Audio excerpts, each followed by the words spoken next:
Joining me this week is Sky News contributor Daisy Cousens. Daisy, thanks for your time. I want to start with a serious one first. This is Rachel Levine, the US Assistant Health Secretary, who wants to empower youth to get gender affirmation treatment. That's puberty blockers and sex reassignment surgery.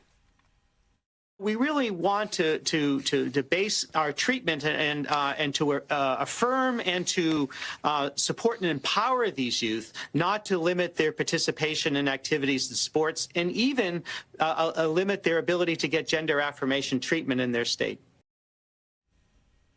Your reaction, Daisy?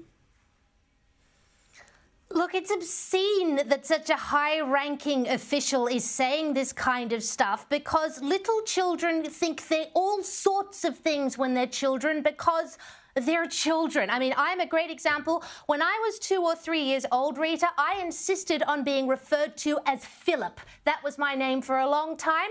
And the reason for it, Rita, was because Philip was my favourite host on Play School. I loved him, and the only way my 2 or 3 year old brain could express that love was to literally emulate him. It had nothing to do with gender, and I'm now the most feminine woman you will probably ever come across. So really quite obscene that high-ranking officials are saying this stuff. I may just call you Philip from here on for my own amusement. I'm sorry, but American comic and TV host, thank you, Jon Stewart. Well, he had a bit of an episode. He's a lefty losing it.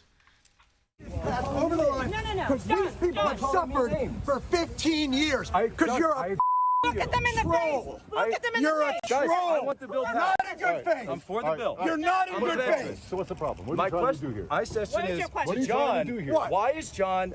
I'm not even against you guys. What are you Then trying to why do the here? Then what are you John doing? is- Oh, the years have not been kind there, but Daisy, to give him credit, after that unhinged performance there, he did calm down and have a discussion with the two Conservatives there.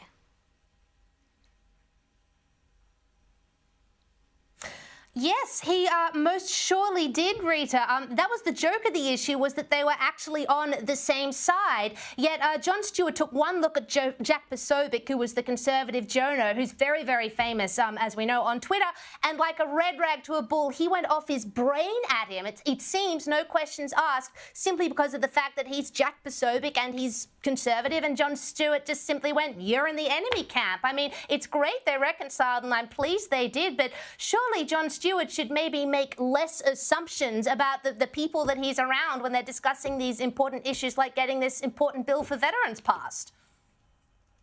Well, when you characterise all your opponents as inherently evil, I guess that sort of thing happens. Now, this next clip, imagine studying hard for years, saving, borrowing money to go to college so you can be lectured to by the likes of this professor.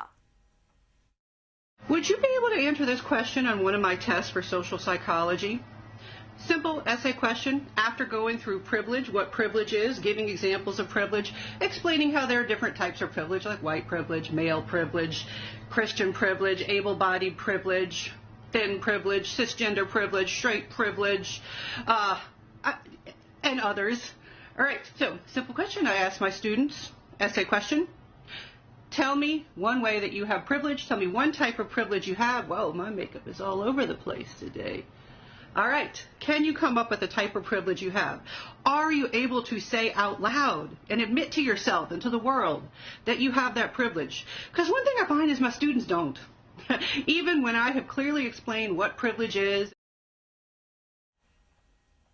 Oh, Daisy, there's a lot of privilege. I wonder if there is such a thing as a leftist academic privilege.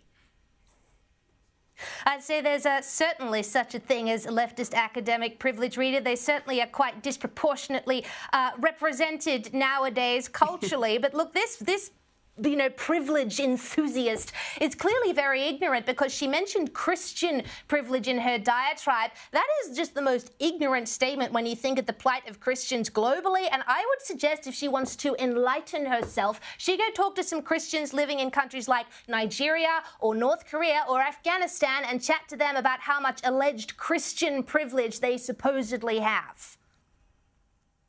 Well, yeah, I mean, those countries once had fairly significant Christian populations that aren't there anymore. I wonder why. Now, here's a teacher who appears to have been played by her primary school students who've taken her diversity obsession and used it against her. I'm a teacher. I teach 5th and 6th grade, and this morning, I don't know, somehow the concept of pronouns came up. And one of my students said, "Well, Miss Odell, did you even ask me my pronouns?" And I was like, whoa, I hadn't actually asked him his pronouns, and I had called him a him, and I said, "Oh, I'm so sorry, I haven't actually asked you what your pronouns are, and what are they?" And he said, Banana said, "Banana and rock." And I was like, dude, no, like, don't mess around. I was actually really upset because I thought he was making fun of it. And in fact, I'm still pretty sure he was making fun of it. And, but they all agreed, no, like, you can choose anything. Yes, he was making fun of it, but you know what? Banana and rock aren't any more silly, Daisy, are they, than some of the 150 other pronouns that are apparently okay for people to use. Look, we've run out of time. There's just too much Lefties Losing as content every week. Daisy, thank you so much for joining me this time.